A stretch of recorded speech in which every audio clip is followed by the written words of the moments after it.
flower in the crannied wall. I pluck you out of the crannies.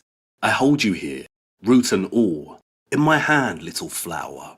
But if I could understand what you are, root and all in all, I should know what God and man is.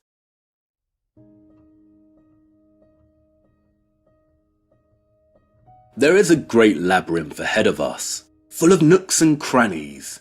We are on a quest for hidden keys to gain a better understanding of medieval architecture and why it originated in the Middle Ages. What does a better understanding mean?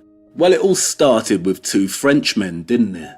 Mr. Falconelli told us that the cathedrals once held a mystery, and Mr. Victor Hugo told us that classical architecture, which arose during the Renaissance of the 1400s and reigned until the beginning of the 19th century, had a dead-set agenda on replacing and in turn destroying the medieval architecture of the Middle Ages. Together, these two Frenchmen suggest that medieval architecture had a secret that a force in our world did not want us to know about. So we're going to put them to the test. Is there a lost secret? Could Falconelli be correct? Do the cathedrals really hold a great mystery?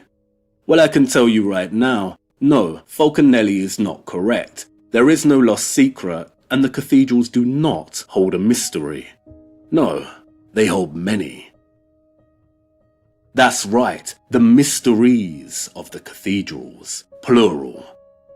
You know medieval architecture, don't you? Of course you do. If we were playing a word association game and picked the word medieval, you'd shout knights on horseback, dragons, castles, moats, kings. And if I said the word Gothic, I bet you shout the following: dark, ghosts, cemeteries, monsters, bad makeup. And if I pick cathedral, maybe you'd shout gargoyles, spires, God, bells, prayer, choir, holy. You see, the third one, cathedral, yields better results. But if you combine the two, Gothic cathedral, what are you left with? A dark shadow over a divinely inspired structure. A slightly problematic and confusing stereotype that has a long and, I'd argue, deliberate historical formulation. You know medieval and Gothic architecture. I know you do. Those imposing wonders of stone geometry entered our collective imagination a long time ago. They haunt the misty moors of Wuthering Heights and Jane Eyre. They birthed monsters such as Frankenstein and Dracula. They summon the spirits in The Lady in Black and The Turn of the Screw. Their chambers contain devilish portraits such as Dorian Gray's. They populate fantastical realms where dragons, men, elves, orcs and sorcerers battle over magic rings. They are formed of the same stonework that clasps Arthur's sword. The medieval architectural style ignites the imagination like no other. And the cathedrals, minsters, abbeys and churches.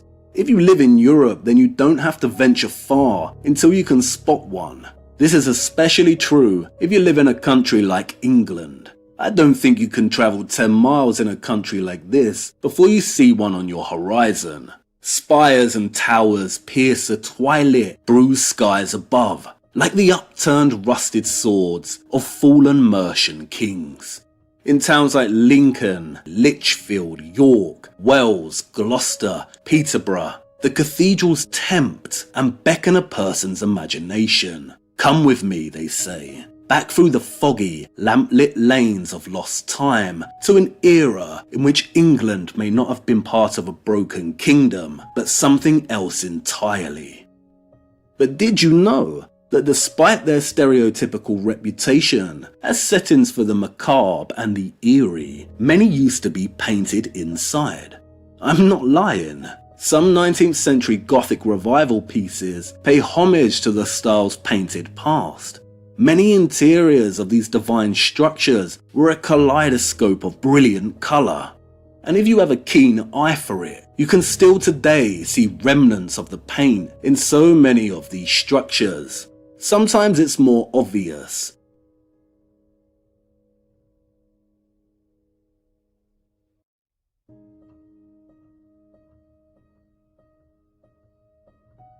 Sometimes it's subtle.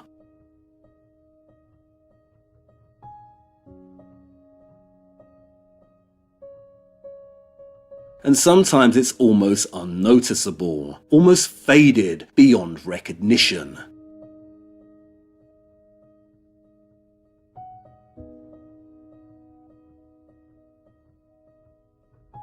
Greens, blues, yellows, reds. They don't emphasize the colourful paint in the ghost stories, do they? And what's even more staggering is this. If you start visiting many medieval structures, you'll notice something. The stone outside, especially on the north and west facing exteriors, is very aged. As expected, right? If a minster is over 700 years old, then you'd expect time has left its mark, especially the places that don't get much sun. But if you venture inside, you'll see that the interiors, the piers and columns, etc., have not aged so dramatically. And why? Because they were not exposed to the elements, the weather outside. So why did most of the paint disappear? It wasn't time, no. It was scrubbed away by man. And why? Could the painting have told a certain story? A different story, perhaps? And painted by whom? Well, that's an obvious one, isn't it? Craftsmen. The butcher, the baker, the candlestick maker, the tanner, the painter, the shoemaker, the apothecary, the carpenter, the cloth maker, the mason. These are the guilds of the medieval period. The medieval stonemason was not just anyone with a mallet and chisel. They were highly skilled craftsmen, at once an architect, engineer, builder, an artist and visionary, with a boldness and courage like no other. The medieval stonemason system was a hierarchy of 3 classes: apprentice, journeyman, and master mason. The master mason oversaw a legion of different craftsmen, all working in unison to complete different aspects of these magnificent structures. And in the hunt for faded patches of paint, you may stumble across something else no less extraordinary: the mason's signature on the stone. They are usually in the form of little geometric shapes. Each shape is an individual mason's specific mark. It means a particular mason carved that particular block. I enjoy nothing more than hunting these out. Sometimes sites document all the mason's signatures and can point them out to you, but most of the time you have to seek them out. It's all about slowing down and starting to look closer. Sometimes from afar, an arch is just an arch, but if you really look, you may see traces of the work process. Individual stones numbered, indicating their intended placement in the arch. The nooks and crannies of real masonry. Southwell Minster is one of my favourite medieval structures of all time, and it holds one of the most stunning treasures in the world, its octagonal chapter house. If you can, then don't wait. Go and see for yourself the Leaves of Southwell, the finest stonework in all of England. This is not just naturalistic carving, it's a bower full of secrets within a larger forest of stone. The leaves, fruit, flowers are accompanied by animals, hounds catching hares, birds perching, and not just leaves, but buttercups, maple, wormwood, vine, oak, hawthorn, ivy, a rose, flower in the crannied wall. Look at the sublime arches and capitals. Each piece of stone is one block, and the masons have carved the leaves out of the same block, somehow hollowing the space behind them. Look at the star-ribbed ceiling and its centerpiece. And every time you visit, you discover something new. It's full of surprises hidden away. For instance, this capital holds a secret, and you have to sit down and look up to spot it. What's above and behind the leaves here on the capital? 2 little stone pigs tucked away and grazing. And it's not just Southwell. The attention to naturalistic detail is found all across medieval and Gothic stonework. We even see it honoured in the revival pieces. Look, butterflies resting on leaves, bees humming, and parrots nestling in the foliage. There's always a surprise waiting to be found. You see this little nugget of stone right here? That's a little mouse. And what does this reverence of the natural world tell us? Does it confirm Francis and Joseph Giles' assertion that although St. Augustine believed that man could best perceive God directly through faith, most medieval thinkers were followers of an alternative tradition, that of Boethius, who believed that knowledge of God could be attained through examination of the beauty and order of the universe. As Boethius wrote, men of reason sought the causes of things, why the sighing winds vex the sea waters, what spirit turns the stable world, and why the sun rises out of the east to fall beneath the western ocean, what tempers the gentle hours of spring, what causes fertile autumn to flow with bursting grapes in a good year. It was all about nature's secret causes. Could this be true? Did the medieval Europeans really believe that the best way to perceive God is through contemplation of the natural world? Where the wind shakes the leaves, there's God. The sound the brook makes as it navigates through stony outcrops, there's God. Nature's secret causes. And then there's the mystery of the Green Man. A figure of an anonymous man with a face made of or inextricably bound with the leaves. He's found everywhere throughout medieval architecture, usually hidden away somewhere out of obvious sight. He's the Where's Wally of medieval architecture, and you can have some fun travelling around from site to site trying to locate him. But what does he represent? A pagan god, a woodland spirit, a demon. Here he is at Southwell, with leaves ushering from his mouth. There are many green men to be found within this chapter house. Is he a pagan demon? Or perhaps he is a reminder, as Nigel Coates puts it, of the elemental link between man and nature. We come from the earth and we go back to it. Or as Tennyson said about his little flower, if I could understand what you are, root and all in all, I should know what God and man is, nature's secret causes. They don't show you the naturalistic carvings in the horror movies, do they? And did you know that many, not all of them, but many cathedrals, minsters, abbeys and churches are cardinally aligned, especially in England? The choir is usually a line pointing toward the east, and the nave the west. Why would that be? Perhaps the skeptics would say, because Christianity is secret sun worship. But could there be another reason why a large majority of these structures, but not all, are aligned like this? If you're ever lost when out hiking around the European countryside and you've forgotten your compass but stumble across an ancient church, you may just be in luck. The nooks and crannies, the secrets and mysteries, we're after them.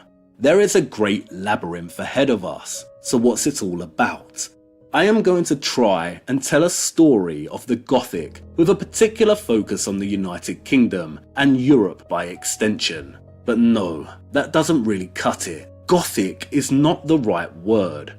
Gothic architecture was born in the 12th century and ended in the 16th century. Our inquiry transcends this period. I will also be exploring what came before. Okay, how's this? I am going to try and tell a story of medieval architecture and the Middle Ages with a focus on Europe. That's better, but not spot on. As you will see, medieval architecture transcends the Middle Ages. We will also be looking at both antiquity, the time period before the Middle Ages began, and modernity, the time period that followed. And although I will be focusing on Europe, this does not mean that geographic spaces and nations outside of its boundaries are not important. nor does it mean that I will not be exploring and drawing on them to inform my arguments. What it means is I do not have the experience or jurisdiction to make a real argument for the architecture outside of Europe. Why? Because I cannot go and explore it firsthand. When I do discuss spaces outside of Europe, I will be engaging with them in an academic sense, i.e. with the historical literature, the arts, photographs and so on. The complexity is terribly hard to summarize. I think I put it better earlier. Our two Frenchmen suggest that medieval architecture had a secret that a force in our world did not want us to know about. So we're going to put them to the test. Much better. I am hoping what we discover will help shed some light on other matters, two of which I will outline now. The first is a certain theory that's been floating around for some time now. Have you heard of it?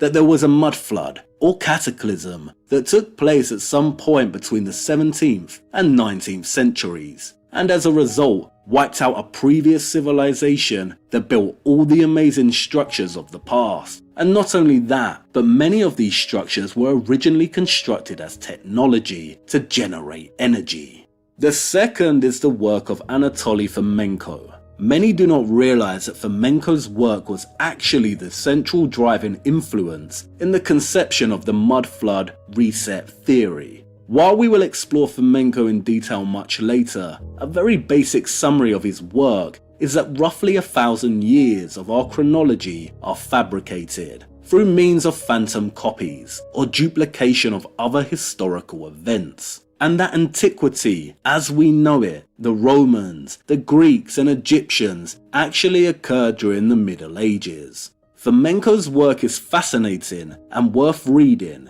even if you do not agree. And as you will see, I both disagree and agree with Fomenko on a lot of points. Through all of this, I will be making a handful of arguments of my own in relation to the Middle Ages and medieval architecture, spanning topics such as technology, historical fabrication, theology and spirituality, social and economic politics. And it's worth outlining now some central, overarching questions that I intend to ask and investigate. Does the birth of Gothic architecture in the 12th century demonstrate that the real industrial revolution of Europe actually occurred during the Middle Ages? Was the Industrial Revolution that took place in Great Britain between 1760 to 1820 not really a technological revolution at all, but an applied expansion of pre-existing technology and formulated with the aim of destabilizing Europe and establishing globalization, and by extension, globalism? Was there an attempt to implement globalization during the 14th century that failed and resulted in a catastrophic end to the Middle Ages? If so, why did it fail? Well, that sounds a little serious and boring, right? But really, in essence, it's like I said before, we are on the quest for keys to put our two Frenchmen to the test. And what is a key?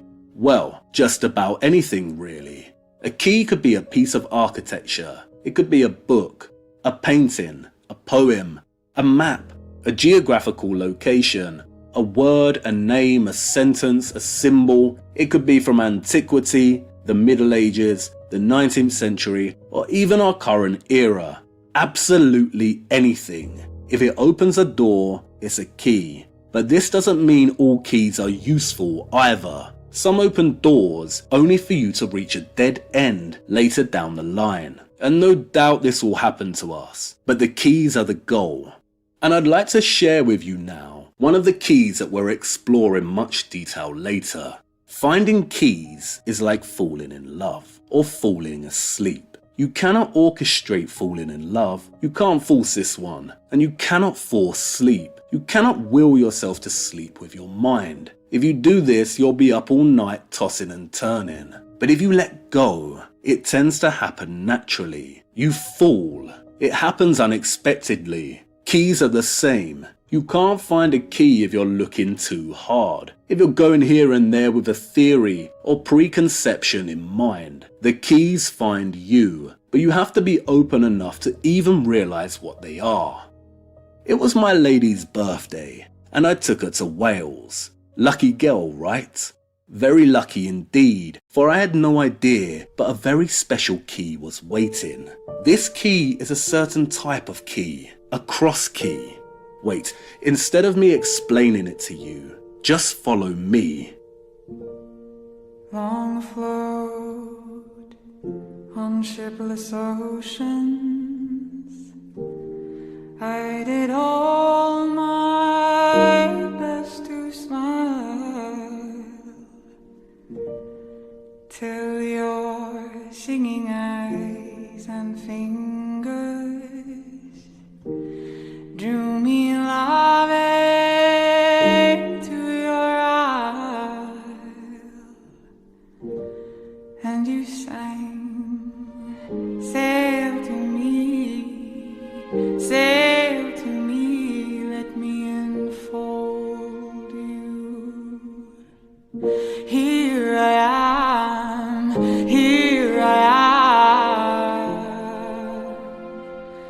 waiting to hold you.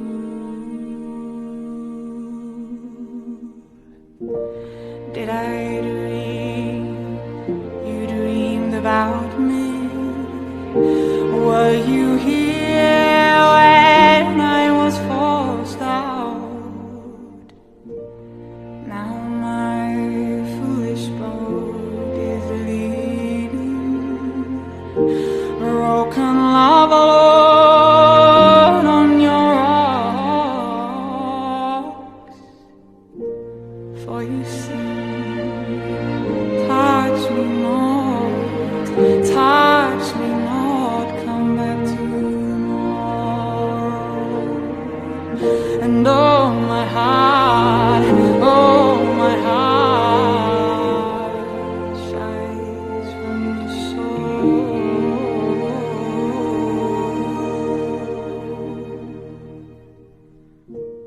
Well, I'm as puzzled as a newborn child, I'm as riddled as the tide. Should I stand amid the breakers, or should I lie with death my bride? Hear me sing, swim to me, let me enfold you. Here I am,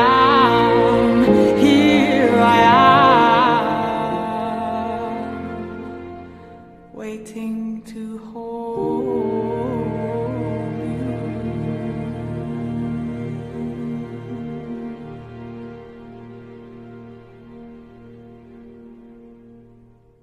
Do you know what this is? This is the living waters. St. Winifred's Well in Holywell, Wales. It is a spring that comes from deep within the earth. And look, it bubbles delicately into this magnificent Gothic structure and sparkles in this star before travelling into this pool. The living waters. In 1189, Richard I is said to have visited the site to pray for the success of his crusade. It has been a site of pilgrimage for almost 1,000 years of recorded history. Holywell is the Lourdes of Wales. The spring produces miraculous healing waters, of which reports, according to Paul Burns, go back to the early medieval period. The living waters from deep within the earth. And look above the spring. Look at this structure. These special springs are everywhere across the United Kingdom, most now forgotten and out of sight.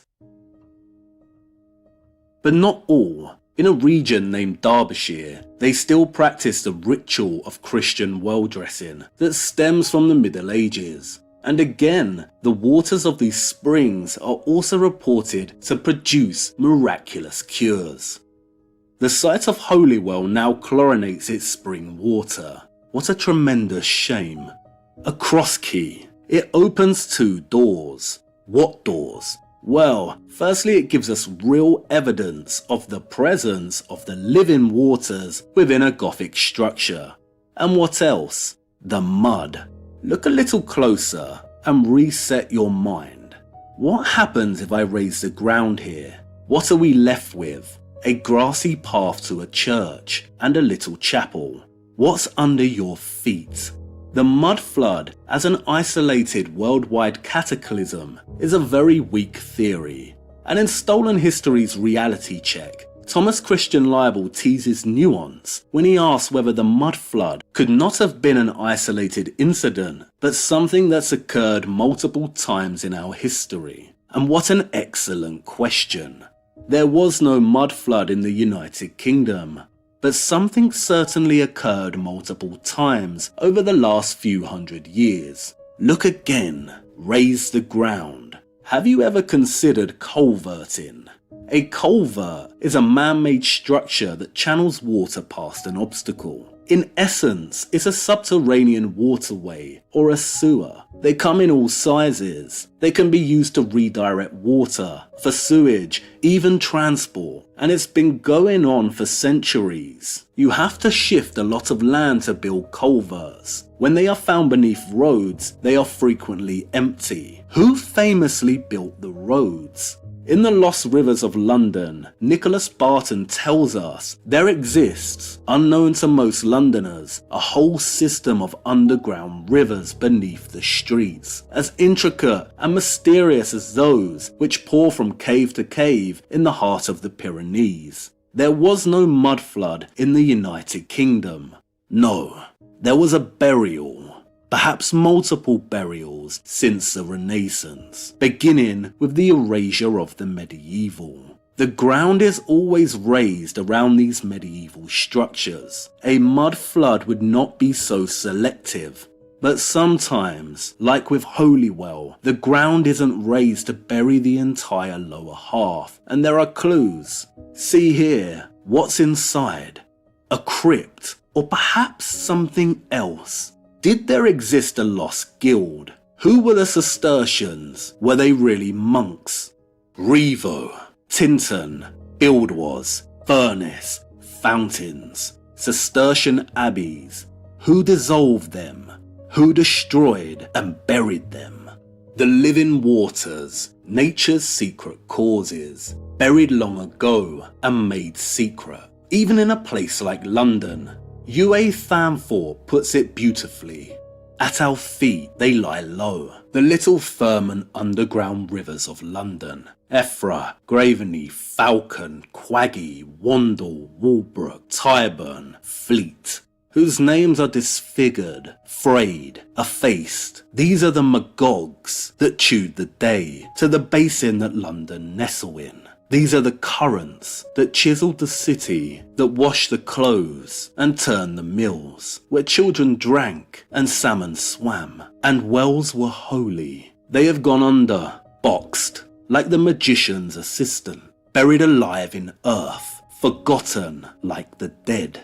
Boxed, forgotten like the dead, buried like the dead. Where do we bury the dead? Tennyson wrote his poem, Flower in the Crannied Wall, at Wagoner's Wells in East Hampshire, England. It's a series of man-made ponds with connecting streams. They created the ponds in the 18th century. There are so many examples such as this all over the country. You see, all those old watercourses and streams from the springs had to go somewhere. You can't just shut them off. They must be redirected, pulled, repurposed as fountains, controlled. The creation of many English stately homes in the 18th century serve as an example of a redirected, repurposed and revised medieval water system. When it comes to the medieval, so much of it traces back to water. Have you ever seen this medieval plan of Canterbury Cathedral? Can you see all the green, yellow and red lines? Do you know what they are? That's a water system. fonts, pacinas, it runs throughout the entire structural complex. I have found many keys that testify to, hint at, and underline the communion between medieval architecture and the natural living waters, but only in Europe and primarily the United Kingdom. Like I said, I don't have the experience to talk about the rest of the world, but what an incredible proposal. Imagine if people from all over the world could go on a treasure hunt in their own particular nation, region, or town to investigate the potential presence of ancient watercourses and springs, to examine whether they interacted with their own medieval and architectural history, and whether they were boxed like a magician's assistant. The nooks and crannies, the mysteries of the past, the labyrinth awaits. But you're hesitant, aren't you? You know what stepping into a labyrinth like this means. Jorge Luis Borges captured it best in his short story, The Two Kings and the Two Labyrinths, in which the Babylonian king orders his subjects to build him a labyrinth so confusing and so subtle that the most prudent men would not venture to enter it, and those who did would lose their way. Each step we take through this labyrinth is a chapter, an inquiry, a portrait, a puzzle, a paradox, a conundrum that we will try to unravel and examine. But there are no guarantees. We are going to be playing riddles in the dark, and I cannot give you assurance that we will solve them. What is the purpose of a labyrinth? To make you lost. And it does make you wonder, doesn't it? Why on earth anyone would enter such a frightening structure? Quite simply, to revel in their own bewilderment. It's time to begin. Oh, and I almost forgot, an important question. You don't have a phobia of minotaurs, do you? No? Well, that's good news. Just me then. Okay, enough chit chat. Let's get going. Our first puzzle isn't going to solve itself.